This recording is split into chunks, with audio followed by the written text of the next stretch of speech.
बिस्मिल्लाहिर्रहमानिर्रहीम। अस्सलाम वालेकुम। तो आज के सवाल में हमने मालूम करना है प्रॉफिट रेट, यानी कि शरह फीसद में नफ़ा क्या है। किसी भी चीज़ को सेल करने पर शरह फीसद में मुनाफा कितना बनता है। तो इसके लिए हमारे पास ग्रोस प्रॉफिट यानी कि चीज़ को बेचने पर जो अमाउंट प्रॉफिट का आया है वो है 3,35,000। नेट सेल यानी कि टोटल सेल कितनी हुई 14,55,000। अब प्रॉफिट रेट को मालूम करने का जो फॉर्मूला है वो मैं यहाँ पे पुट करती हूँ।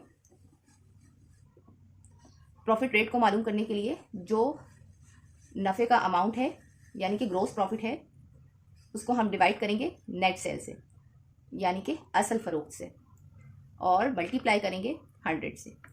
अब प्रॉफिट रेट मालूम करने के लिए प्रॉफिट रेट मैं दोबारा लिखूंगी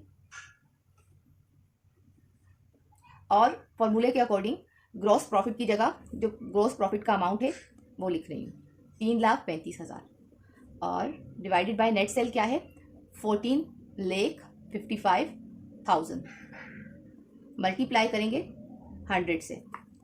अब सिंपली ये नीचे वाले 3 जीरो ऊपर वाले 3 जीरो से कट गए और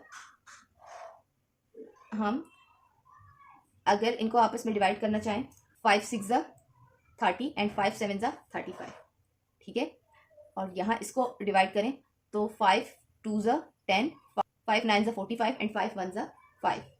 अब ये मज़ीद डिवाइड नहीं हो सकते तो हम 67 को मल्टीप्लाई करते हैं 100 से तो हमारे पास आता है 6,700 और नीचे 219 1 ऐसे आ गया। अब प्रॉफिट रेट जो है हमारे पास इस फॉर्म में आ गया। चूंकि हमने प्रॉफिट रेट शरह फीसद में मालूम करना है तो हम इसको मज़ीद डिवाइड करेंगे और यहाँ मैं डिवीजन फॉर्म में इसको डिवाइड करती हूँ 291 एंड 6,700।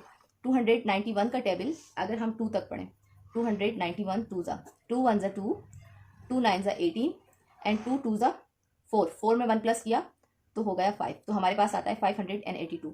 291 2 582 माइनस करते हैं 10 में से 2 माइनस किया 8, 16 में से 8 माइनस किया 8 और ये 0 आ गया नीचे। 5 में से 5 माइनस करेंगे कुछ नहीं बचेगा।